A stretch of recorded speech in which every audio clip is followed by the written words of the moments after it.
il y a une souris. Oui, il y en a. Ouais, soyez pas surpris, il y en a. Dans tous les lieux à Paris, il y a des souris. Je travaille dans des hôtels, des restaurants de luxe et les souris, c'est pareil, ils étaient là avant nous, ils seront là après nous. Hein. Ça va ma tête, mes yeux, mes dents, il n'y a rien dedans. Oh, c'est super. J'en ai pour 2 minutes. Bah... Ok. Salut tout le monde. Aujourd'hui, dans Histoire de famille, on va parler de la famille Kardashian. Oui, vous avez forcément déjà entendu parler de cette famille. Elle est célèbre, on ne sait pas vraiment pourquoi. Mais en tout cas, ce qui est sûr, c'est qu'elle est intéressante, cette famille. Nouvel épisode, nouvelle famille. Bienvenue dans les Kardashian. Dans les Kardashian. Bon, après, il y a plein de gens qui aimeraient, hein.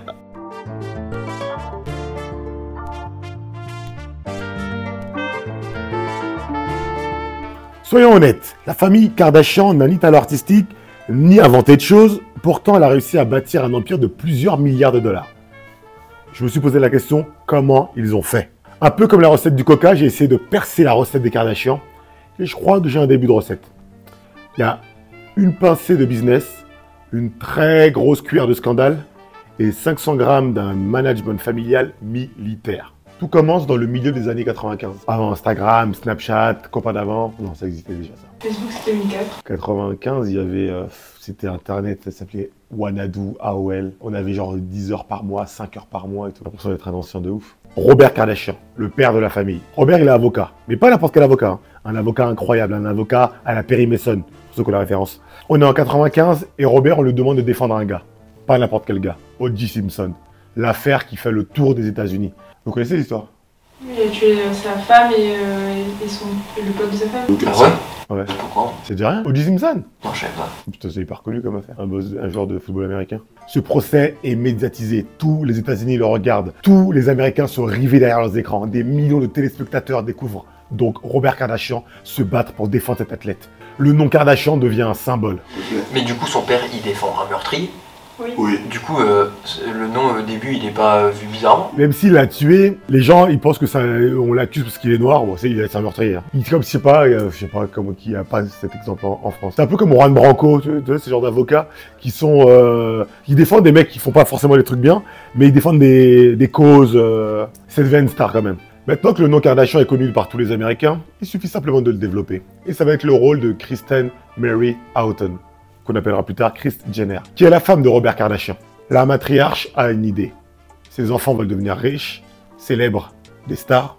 Elle va travailler pour ça. Quelle que soit la méthode. On est en 2007, et il suffit d'une petite étincelle pour faire découvrir aux Américains tout entiers les Kardashian. Cette petite étincelle, c'est une sextape. Oui. Ceux de ma génération savent très bien de quoi je veux parler. Putain, je me souviens comment tout le monde voulait se la procurer. Oh là là. Eh, t'as vu la sextape En fait, c'est la daronne qui l'a fait fuiter pour que sa fille elle soit connue. Elle l'a fait exprès? Ouais. Ray Ouais, plan machiavélique. Ah oui, non, c'était prévu, elle a planifié le truc. Eh, les darons, c'est des ouf, hein. Il y a une rumeur, ça n'a pas été avéré. Ouais, elle a jamais vraiment contredit. Après, je sais pas, peut-être que c'est pas vrai, j'étais pas là. Certains disent que c'était un coup monté de la mer, d'autres disent que c'était un accident. Quoi qu'il arrive, à partir de cette sextape, tout le monde voudra voir les Kardashian à poil. En soi, c'est ça, putain, je peux le dire ou pas? Tu peux le dire, hein? Hein? Bah, c'est vrai. Oui, c'est ça, allez, je vais le dire, c'est bon. Les Kardashian sont les stars. Kim Kardashian a été vue nue par le monde entier et tout le monde veut en voir encore plus. Quelques mois plus tard, la machine est lancée. La presse, les médias, les chaînes de télé s'emparent du phénomène Kardashian. La saison 1 de la saison 1 de Keeping Up with the Kardashians. c'est un raz-de-marée. Bling bling, blabla, drama. Tout ça, H24. Les 5 sœurs et la mère sont des stars internationales. Ce qui est le plus fou dans tout ça, c'est que Kris a tout préparé. Ses filles sont dessinées comme des personnages de livres de fiction. Kim, c'est la sœur glamour. Chloé, c'est la sœur blasée. Courtney, c'est la sœur marrante. Kendall, c'est la sœur mannequin. Et Kylie, c'est la petite dernière que personne ne voit vraiment venir, mais qui va faire une remontada de Ligue des Champions incroyable. Plus avec des cas, tout est prévu quoi. C'est quand même fou, non? Même Lucinda Riley n'aurait pas écrit mieux. C'est une saga de 8 livres. C'est un gars qui adopte 7 filles dans le monde entier. Et là, c'est 7 sœurs, donc ça devient 7 sœurs. C'est incroyable. Quand ça sortira en film ou en série, je vous dis d'avance, ça va être un raz-de-marée mondial. Il y a un truc qu'on peut pas enlever aux Kardashian, c'est qu'elles savent transformer une notoriété en business. Et celle qui l'a bien compris, c'est la petite dernière, Kylie. En 2019, Kylie Jenner, grâce à sa marque simplement nommée Kylie Cosmetics, devient même la première milliardaire self-made, c'est chiant à dire, self-made milliardaire à faire la une de Forbes. Personnellement, le mot self-made, j'y crois que moyennement. Pendant 26 saisons de télé-réalité, les Kardashians nous font rentrer dans leur vie. Scandale, mariage raté, remariage, séparation, divorce, clash entre sœurs. 26 saisons à les regarder.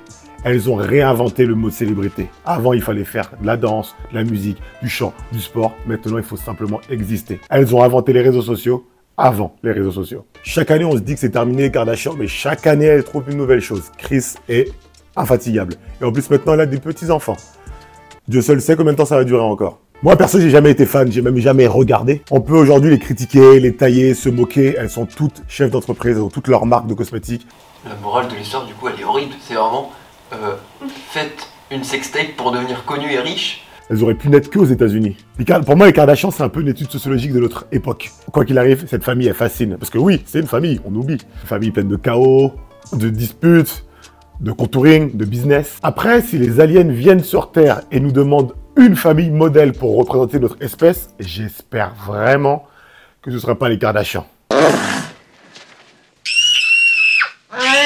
Ok les amis, merci d'avoir suivi cette vidéo. Je reviendrai très bientôt avec une nouvelle famille qu'on disséquera, qu'on analysera, qu'on décortiquera. Et en attendant, prenez soin des vôtres. Ciao!